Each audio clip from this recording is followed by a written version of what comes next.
Hello friends, welcome to our YouTube channel.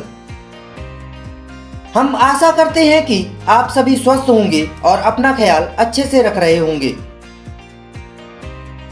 हमने अपनी पिछली वीडियो में हिंदी व्याकरण के कई टॉपिक्स के बारे में विस्तार से पढ़ा है एवं सीखा है।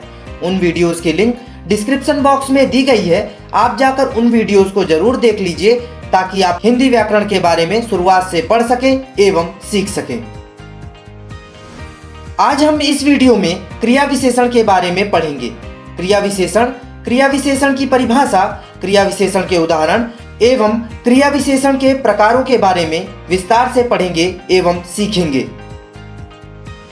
क्रिया विशेषण की परिभाषा। क्रिया विशेषण वह शब्द है जिससे क्रिया की विशेषता का पता चलता है। प्रायः इसका प्रयोग वाक्य में क्रिया से तुरंत पहले किया जाता है। यह अविकारी शब्द है, अर्थात इसमें लिंग, वचन, कारक, काल आदि के कारण कोई परिवर्तन नहीं आता है। यह हमेशा अपने मूल रूप में प्रयुक्त होता है। परिभाषा वह शब्द जो हमें क्रिया की विशेषता के बारे में बताते हैं, वे शब्द क्रिया विशेषण कहलाते हैं। जैसे हिरण तेज भागता है, इस वाक्य में भागना क्रिया है। तेज शब्द हमें क्रिया की विशेषता बता रहा है कि वह कितनी तेज भाग रहा है, अतः तेज शब्द क्रिया विशेषण है। क्रिया विशेषण के प्रकार निम्नलिखित हैं। पहला, अर्थ के आधार पर क्रिया विशेषण के भेद। अर्थ के आधार पर क्रिया विशेषण के 4 भेद होते हैं। पहला, कालवाचक क्रिया विशेषण। दूसरा, रीतिवाचक क्रिया विशेषण। तीसरा, स्थानवाचक क्रिया विशेषण और चौथा, परिमाणवाचक क्रिया विशेषण। पहला है कालवाचक क्रिया विशेषण। वो क्रिया विशेषण शब्द जो क्रिया के होने के समय के बारे में बताते हैं, कालवाचक क्रिया विशेषण कहलाते हैं। इनके उदाहरण देखेंगे। श्यामू कल मेरे घर आया था। परसों बरसात होगी। मैंने सुबह खाना खाया था। मैं शाम को खेलता हूँ, इत्यादि। ये सभी कालवाचक क्रिया विशेषण के उदाहरण हैं। हमें निश्चित ही क्रिया के होने के समय के बारे में पता चल रहा है, ऐसे शब्द कालवाचक क्रिया विशेषण के अंतर्गत आते हैं। उदाहरण, मैं सुबह जल्दी उठता हूँ। मैं दोपहर में स्कूल से लौटता हूँ। हम अक्सर शाम को खेलने जाते हैं, इत्यादि। क्रिया शब्द जैसे आना, खाना, होना, उठना, लौटना आदि के होने के समय के बारे में कल, सुबह, शाम, दोपहर आदि शब्द बता रहे हैं। यह शब्द कालवाचक क्रिया विशेषण के अंतर्गत आएंगे। अब दूसरा है रीतिवाचक क्रिया विशेषण। ऐसे क्रिया विशेषण शब्द जो किसी क्रिया के होने की विधि या तरीके के बारे में बताते हैं, वह शब्द रीतिवाचक क्रिया विशेषण शब्द कहलाते हैं। उदाहरण, हिमांशु ध्यान से चलता है। वह फटाफट बोलता है। सानिध्य गलत चाल चलता है। उर्मिलेश हमेशा सच बोलता है। मनदीप अच्छी तरह काम करता है। पुनीत ध्यानपूर्वक पढ़ाई करता है। शेर धीरे धीरे आगे बढ़ता है।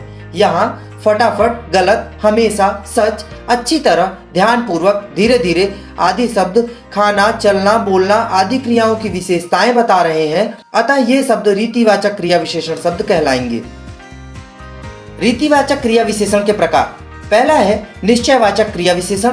दूसरा, अनिश्चयवाचक क्रिया विशेषण। तीसरा, कारणात्मक क्रिया विशेषण। चौथा, आकस्मिकतात्मक क्रिया विशेषण। पांचवा है स्वीकारात्मक क्रिया विशेषण। छठवां है निषेधात्मक क्रिया विशेषण। सातवां है आवृत्त्यात्मक क्रिया विशेषण। आठवां है औदारक क्रिया विशेषण। नौवां है निष्कर्ष क्रिया विशेषण। अब तीसरे प्रकार के बारे में जानेंगे, स्थानवाचक क्रिया विशेषण।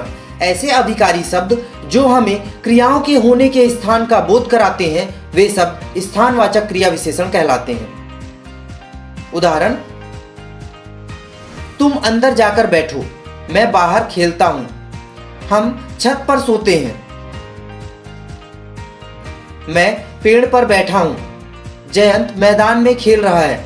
अंदर, बाहर, छत पर, पेड़ पर, दूर, मैदान में, दाहिने आदि शब्द हमें बैठना, खेलना, सोना, गिरना आदि क्रियाओं के होने के स्थान का बोध करा रहे हैं। जब कोई शब्द हमें किसी क्रिया के होने के स्थान का बोध कराते हैं, ऐसे शब्द स्थानवाचक क्रिया विशेषण के अंतर्गत आते हैं।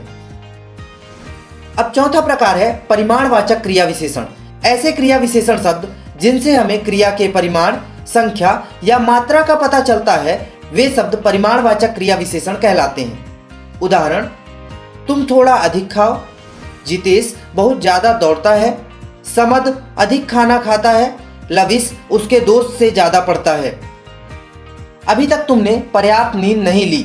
अधिक, ज्यादा, पर्याप्त आदि शब्द खाना, दौड़ना, सोना, पढ़ना आदि क्रियाओं के परिमाण या मात्रा का बोध कराते हैं। परिभाषा से हमें यह जान पड़ता है कि ऐसे शब्द जो हमें क्रिया के होने की मात्रा एवं संख्या का बोध कराते हैं, ऐसे शब्द परिमाणवाचक क्रिया विशेषण के अंतर्गत आते हैं। अब दूसरा है प्रयोग के आधार पर क्रिया विशेषण के भेद।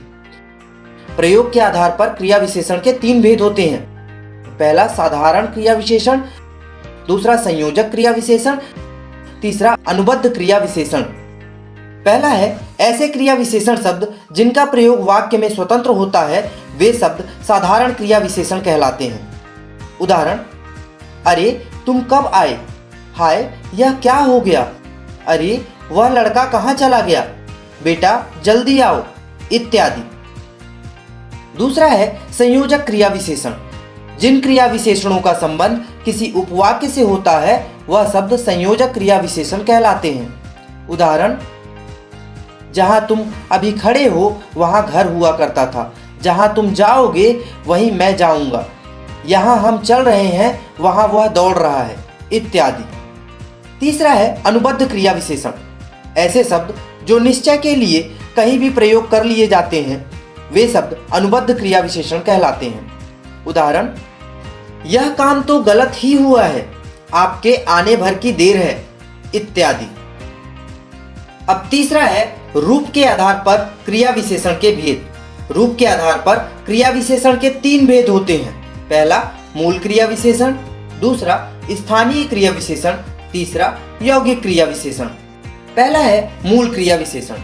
ऐसे शब्द जो दूसरे शब्दों के मेल से नहीं बनते हैं, यानी जो दूसरे शब्दों में प्रत्यय लगे बिना बन जाते हैं, वे शब्द मूल क्रिया विशेषण कहलाते हैं। उदाहरण, पास, दूर, ऊपर, आज, सदा, अचानक, फिर, नहीं, ठीक, इत्यादि। ये सभी मूल क्रिया विशेषण के उदाहरण हैं। दूसरा है स्थानीय क्रिया विशेषण।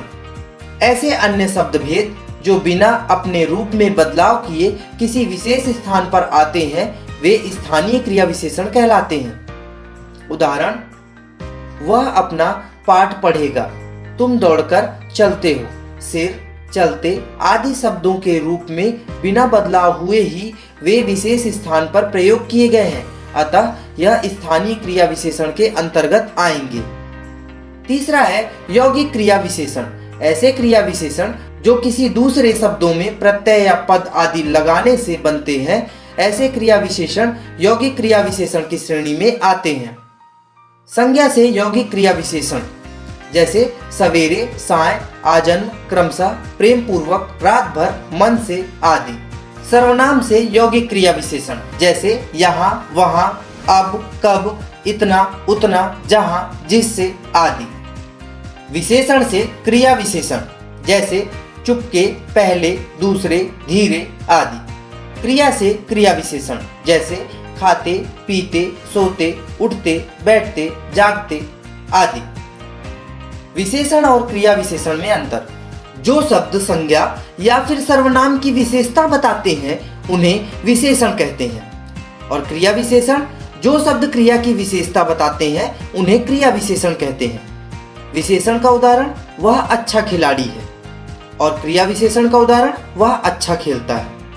तो इस प्रकार से आज हमने इस वीडियो में क्रिया विशेषण की परिभाषा, क्रिया विशेषण के प्रकार एवं विशेषण और क्रिया विशेषण में अंतर के बारे में विस्तार से पढ़ा है। हम आशा करते हैं कि आपको इस वीडियो से कुछ न कुछ जरूर सीखने को मिला होगा। अगर वीडियो पसंद आई हो तो वीडियो को लाइक करें और अधिक से अधिक शेयर करें। अगर आपने अभी तक हमारे चैनल को सब्सक्राइब नहीं किया है तो चैनल को सब्सक्राइब कर लीजिए, ताकि आप हिंदी व्याकरण को विस्तार से पढ़ पाएं और आपको नए अपडेट की वीडियो मिलती रहे। Thanks for watching the video.